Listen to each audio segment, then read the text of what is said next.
Yoga is a living, breathing, evolving practice where we get to connect to more of who we are, let go of the chaos and the suffering, let go of the attachment, and really connect to our true selves.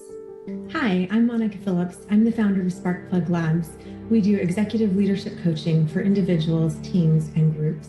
I started this video podcast series, Yoga Philosophy for Everyday Living, to bring some of the ancient wisdom of yoga to show you how it helps us overcome fear, deal with a world full of anxiety and stress, and so much change. I'm a certified yoga teacher, and I'm excited to share these episodes with you, full of interviews with world-class leading yoga authorities across the US and Canada who teach globally. I hope you enjoy them. Please join me off the mat. Welcome to Yoga Philosophy for Everyday Living. I'm your host, Monica Phillips, and today's conversation is Leading with Courage in Uncertain Times, based on an article that Angela wrote in the Association for Talent Development. I'm thrilled to be joined here today by Angela Cheng-Cimini. She's Chief HR Officer at the Chronicle of Philanthropy. She's a global executive human resources leader with over 30 years of comprehensive experience in both generalist and specialist competencies, partnering with C-suite leaders. She has been a proven contributor to the business strategy by helping leaders identify and build organizational capabilities. She's a board advisor to tech startups dedicated to the future of work, a keynote speaker trusted by Fortune 500 organizations, as well as some of the largest HR associations, and a dedicated advocate of the AAPI community. I was thrilled to read this article you wrote, Angela, and I'm so grateful to have you on the show. Welcome. Thank you so much, Monica. I'm really looking forward to this conversation. I've had so many great conversations with you already. And so it kind of feels like I want to rewind and bring all of that back in. But I'd love to just start by asking, what does courage look like in practice for a leader today? So the article that you mentioned, I wrote not because of something that happened at work, but because I was watching what was unfolding during the campaign of the last presidential election. And we know that there were many detractors of our current president at that time, and then they're now kissing the ring. And I just wondered what happened to their resolve. What happened to their courage to say the emperor has no clothes? So it was really much more of a societal lens than it was about a workplace lens. But for me, the definition is the same, which is courage is the ability to know oneself, to know what you stand for, and the willingness to stand up and act in concert with them. It's definitely not easy, right? I mean, my husband often says that, principles cost money, right? So it's not so easy to just say you can just quit your job, or you can leave that relationship, or you can just move out, right? There are consequences to those choices, and we're not always positioned to be able to make them. But to the degree that we can control our environment, courage is the ability to know what's true for yourself and live your life that way. I love that you brought that in so eloquently. And I think of in the yoga philosophy, the yamas start with ahimsa, do no harm. And then it moves to satya, truthfulness. And I think, what does it mean to live in truth? Really, to live in truth. And I feel like so often I look up at leaders and it feels like they're lying to themselves to have arrived to where they are. And their whole body is living in dissonance. And it must not feel good at the end of the day. And instead of trying to find stillness and listen, they double down, right? It's like, no, I'm just going to stick with the lies I've created for myself because it's protecting me, which is a greater lie, instead of like peeling off the layers of lies to come to who we really are. And I believe, really do believe deep down, we all want to transform fear into love. And I know from practice that it's really, really hard to get to that point. And then when we do, we're like, everything looks so much more beautiful. I see people, my relationships are better. I'm happier. My body's calm. Yeah, it takes a lot of energy to sustain the lies, to sustain the falsehoods, right? As opposed to living truthfully, which is much more frictionless, right? Because everything is in alignment. You're not fighting whatever doesn't make sense. right? Because you're just forcing all that stuff back into line when it doesn't belong there. And then you can spend your energy on much more fulfilling pursuits, right? Which is a much lovelier way to walk through life, to walk through your work, to be with your family. Your article really resonated with me. I work with a lot of leaders at all levels, I'd say, and helping them to even find the leader within so that they can lead, even if they don't have that title of leadership, and mostly in the legal space. And I think these small acts that you talked about in the article, every day, bravery, speaking up in a meeting, offering a different perspective, admitting, like, I don't know, helps contribute to this culture of courage. Can you share some, examples that have really stood out for you to cultivate and nourish this culture that allows for people to actually be that, to be courageous? Yeah, I mean, we talk a lot about leadership vulnerability, which is exactly as you say, which is, one of the most powerful things you can say is, I'm sorry, is to admit a mistake, to take responsibility for having read the situation wrong, for giving bad advice, for making a poor decision. All of those things, right, show a humanity that I think is so lacking. Before, when we were in the green room, we were talking about the necessity of connection. And what we know is that people will make a decision about how they feel about you before they decide whether or not to believe you, whether or not they think you're credible. And so if we can signal to them that we're willing to be open, that we're willing to be vulnerable, everything that comes after that is so much easier. It's so much more graceful to accept. And so I think leaders put on a bravado. They put on, this persona because they think that's what a C-suite officer looks like. When actually, if they just showed up as themselves and leaned into all the things that helped them get there in the first place, they would be such a much more impactful leader, and one that people would much more readily follow. I mean, I would much rather work for someone who screws it up occasionally and says, I'm sorry, and learns from their mistake than someone who pretends to be bulletproof, because that just doesn't exist in the real. Yes, I love working with the 5 behaviors of a cohesive team. Have you worked with that? I love this methodology, and I love starting with a foundation of trust. And what is trust? It's vulnerability. It's the willingness to first see yourself and to see others. So it's just like in the yoga philosophy, the yamas, how we see ourselves, and the niyamas, how we interact with the world around us. And this starting with non-harm, right? Starting with truthfulness, starting with really getting quiet to listen to what's within. That's what creates a culture that allows for courageous action. And I think you underscore something that I think sometimes is overlooked, which is that leaders feel compelled to fill the space.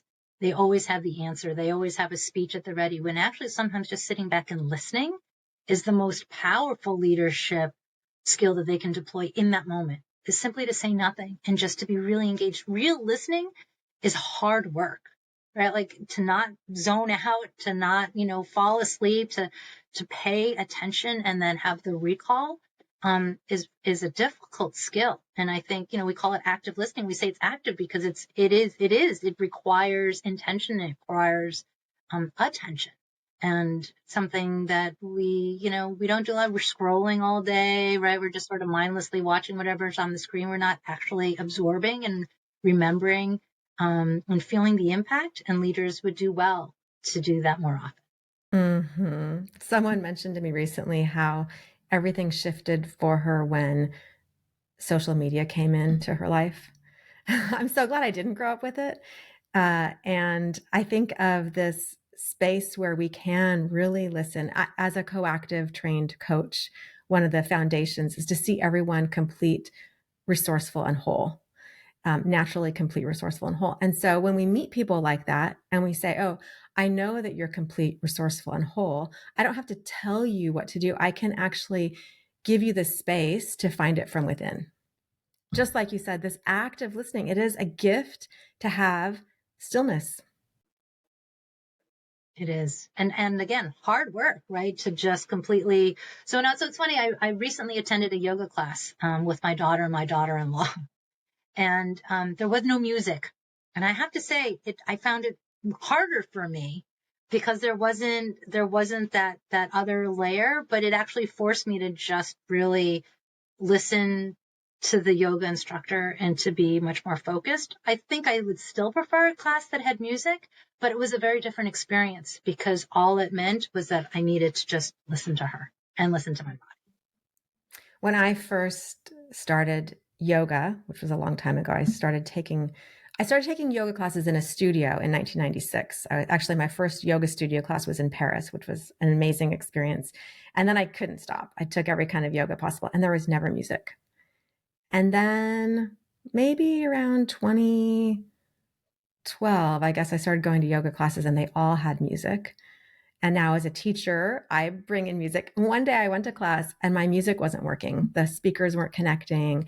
And I said, oh, maybe, we'll just do it without music, which I love. I love classes without music. And I felt this fear in the room, like, oh no, I have to sit with my thoughts. And then, after about 5 minutes, the music kicked in and everyone was like, oh, thank God. And I was like, gosh, what if you could just listen to the stillness, let your breath guide you. Yeah, hear your heart, hear your blood moving through your body. It is a very, very different experience. Yeah. To be sure. Yeah. Yeah. Yeah. We're not used to Professor Arthur Brooks. He teaches at Harvard Business School. He's a professor of happiness.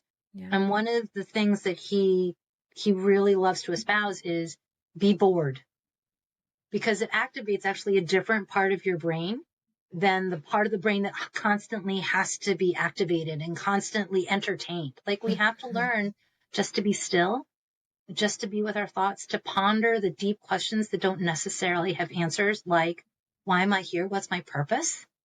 Yeah. And that's not the kind of thinking you can do when there's all sorts of activity going on. You really Mm. have to go to a different part of your brain. And yeah, it's something he talks a lot about. And it's a practice that I'm actually pretty good at being bored, but I like a little music with my boredom. I love that. You talked about leaders filling the space, and I think of courageous leadership having the courage to say, I don't know, whether it's said verbally or not, even to just make the space to say, how do you see this? What's your experience with this? Yeah. Yeah. It is actually so empowering. It's empowering for the leader to be able to give up the burden of knowing it all. And it's empowering for the person who's eager to show that they have value to add. It builds cohesion. It builds trust. Again, not something leaders do enough of. Hmm. So, what are some of the ripple effects we could see when we allow and invite in this culture of courage? And what do we need in that space? Who's going to be the champion of the courage to create this space of inclusion, really? Yeah. So the obvious answer is top leadership, right? Because whatever they role model sets the tone for how the rest of the organization should operate, right? Because it is a living being, it is an organism, right? But my article talks about how grassroots efforts can also cultivate an environment of culture. It's just a lot harder because you have the inherent power imbalance, right? I am Junior Woodchuck to the king of all woodchucks. It's a lot harder for me to affect change, but there's 1,000 junior woodchucks and only one king, which is why coups happen, right? Which is why you can affect change from the bottom, but you need solidarity, you need intention, you need people to come together and believe in the same vision. So it takes longer, but it certainly can happen. What's ideal is when those things happen in concert, right? When the leader says, this is what I want to see, and they role model it, and the people on the front line are inspired by that vision and do that as well, so that the whole organization comes together and they're literally singing off the same sheet of music. Very often it's not working in tandem, but what you have instead are pockets where it's working really well, where you have a mid-level manager who's really understanding how to inspire that team. And then there are other teams who are like, oh, that looks interesting. Maybe I can replicate that. And then you have maybe not the most senior most, but you have some senior levels. So you have pockets that maybe over time can cohere and develop a culture that allows courage and allows people to speak candidly and bring their value and bring their self to work. So when ideally the responsibility sits with the senior most leaders, but it can happen in lots of other permutations. It gave me a little bit of pause thinking about that in relation to our US leadership. I read this quote from A Bug's Life recently. Have you seen that movie? Yeah, I'm a Disney themed. Yeah. Okay, awesome. And so I guess there's a line where the grasshopper says something like, "Don't let those small black ants think that they can step in because there are thousands more of them than there are of us, and if they decide to change their minds or come after us or fall out of line, like they're going to take over." Right, which is what actually happens, right? And the quote's like, "This is not about bugs," and it's really this call for us to step up. And I think this is what, when I coach the leaders at all levels, this is what is necessary for organizations to create courage. Because if there's someone in the middle or someone at the bottom who doesn't have that leadership title and isn't willing to say the hard thing or doesn't feel like they can, then the culture is going to continue to fall apart. If that person has the courage of saying, "Hey, I noticed this thing. Our goal is here. And by doing this, we're going to end up over here." If they have the courage to say that to the leader at the top, they're going to get so much more. They're going to accomplish their goals. They're going to win together versus the person who's not willing to say anything because of power dynamic. And then the organization slowly starts to crumble apart. And the leader at the top isn't even noticing what's happening down here. Yeah. Yeah. And I think that's an important point to make, is that sometimes the leader is just oblivious. It's not that they're intending to create bad culture. Sometimes they just don't know how they're showing up. Mm-hmm. And sometimes course corrections can come from lots of unlikely places, and leaders who are really listening will pick up those signals and know that, oh, maybe there's some behavioral adjustments I need to make because I know what the kind of culture I want, and maybe I'm not doing the best job at representing what that looks like. Yeah.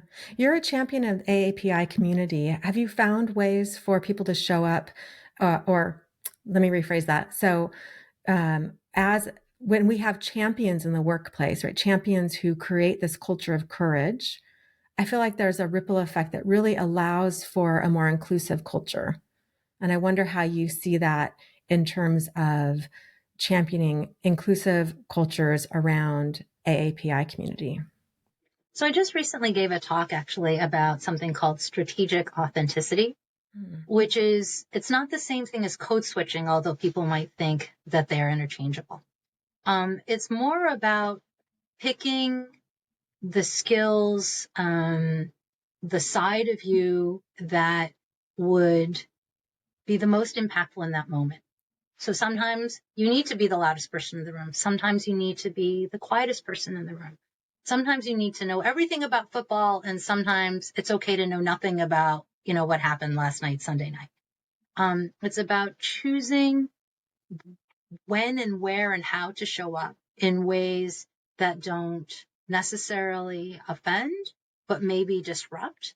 So AIPIs, right, we suffer from a model minority myth that we're all good at science, we're all good at math, we all play violin, that we all want to be doctor, scientist, engineer. I'm terrible at sports, I'm terrible at math, and I grew up to be in HR. So I definitely didn't fit the mold, and I was not a straight A student.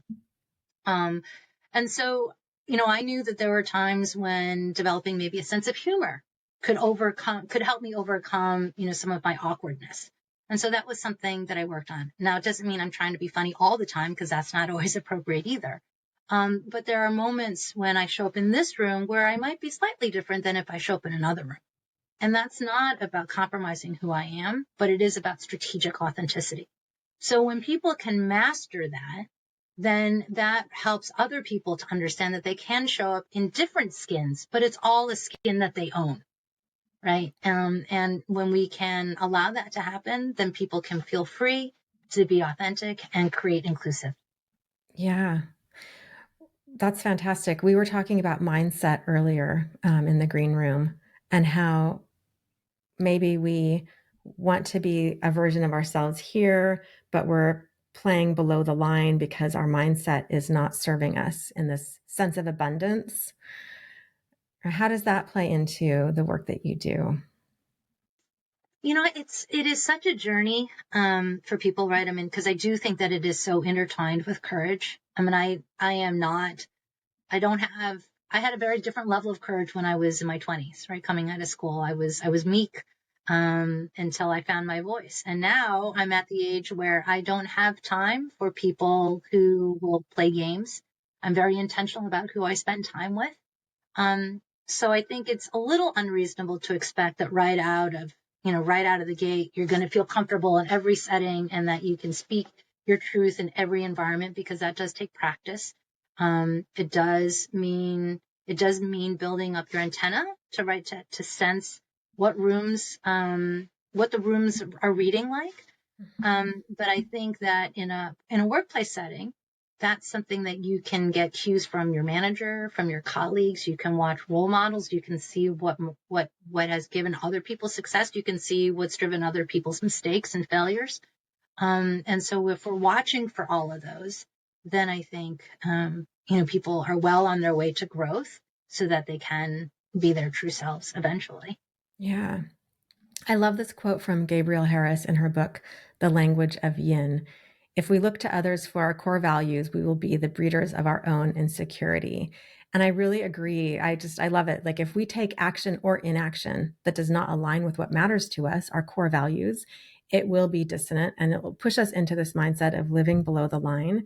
And we don't feel good in our body. And it shows up as stress, which is a leading cause for most of our ailments. And I really believe that there is this connection between aligning our values and goals and showing up with courage in the workplace. Yeah, I mean, I have left jobs because I fell out of alignment. And I probably came to those realizations, later than I should have. But that sort of wisdom and experience that comes with age, right? I'm less patient now. But yeah, I completely agree with that. You can't live to someone else's standards if they're not naturally your own. I think it's good to aspire and to follow role models, but pick carefully, because it will really determine how you spend your time. I'm at the age where I have fewer years ahead than I do behind. And so I want to be really careful about who I spend it with and how I spend it. It's such a human condition, what you just shared, to make choices that aren't in line with our values. I have made plenty, right? Choosing a relationship, choosing a job, choosing a city where I think it's what I want or I'm supposed to want. And then I realize it's not really connected. And also, I mean, my personal journey was I thought I wanted this over here. And then I came back to really connecting to my roots and found I was right where I needed to be. And there's a story that we spend the first half of our lives adding on all the layers that we think we need to be successful. And then the second half of our lives stripping them away to come back to who we really are. And I absolutely had that journey.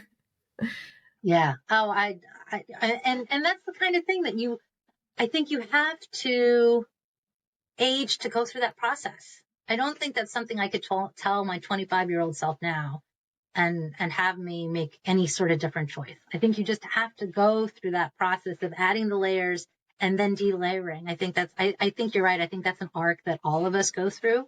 And it's neither good nor bad. But it would serve our benefit if we could sort of shorten the front half of the arc so we could get to the good stuff sooner. Yeah. How do you personally cultivate your own inner courage? Um, well, I think I've been blessed to have had enough successes that I have confidence, that I trust my instincts, that I know when something doesn't feel right, it's because the universe is telling me this isn't right, right? If I'm not rationally picking up those signals, then there's other energy that's telling me. I accepted a job that I really shouldn't have. And there was every ounce of my body was like, don't take this job, don't take this job. And I did it anyway. And if I just listened to myself, I trusted my intuition and instincts, I would have saved myself a lot of harm and pain later down the road. Well, there's like this self preservation that gets in the way, right? Like, oh, I'll never find another job that will pay me like this, or I'll be homeless because I won't ever work again. It's like all the fear keeps us from really being courageous. And I think ultimately what's tied to that is lack of community or having other people we feel safe with. Maybe one part of it. Yeah, no, I absolutely. If you feel like you're in a community, in a tribe, you're definitely going to feel emboldened, right? Because you know that you've got a support system, you have a safety net, you've got people who will be there for you through thick or thin, for sure. And I love what you said earlier about I did it because it was what I was supposed to do. Mm-hmm. And I think we spend too much time. I mean, even now at this age, I sometimes make choices because I think it's what I'm supposed to do. And now more regularly, it's not a fatal mistake because I'm going in with my eyes wide open. But a lot of times I do it out of obligation more than, okay, than it is for myself. But I think so long as we recognize that's not always serving us well, and hopefully we're taking some lessons from that so we don't do it again. Yeah, I like, do you know Zarna Garg? She's an author, Instagrammer. She's an Indian woman who talks about, she's a comedian. She's hilarious.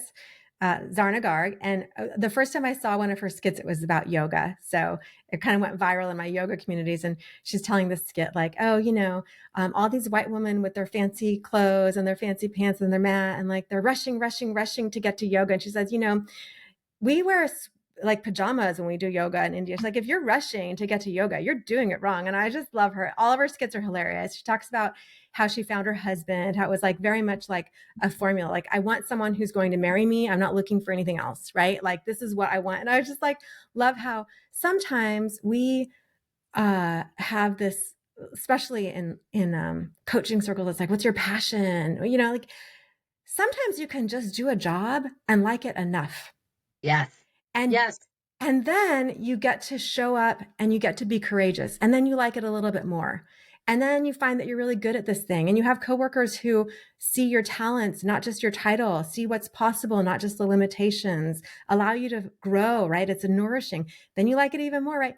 Or sometimes you just do a job and it pays you. So you go home and you do the thing you really love to do.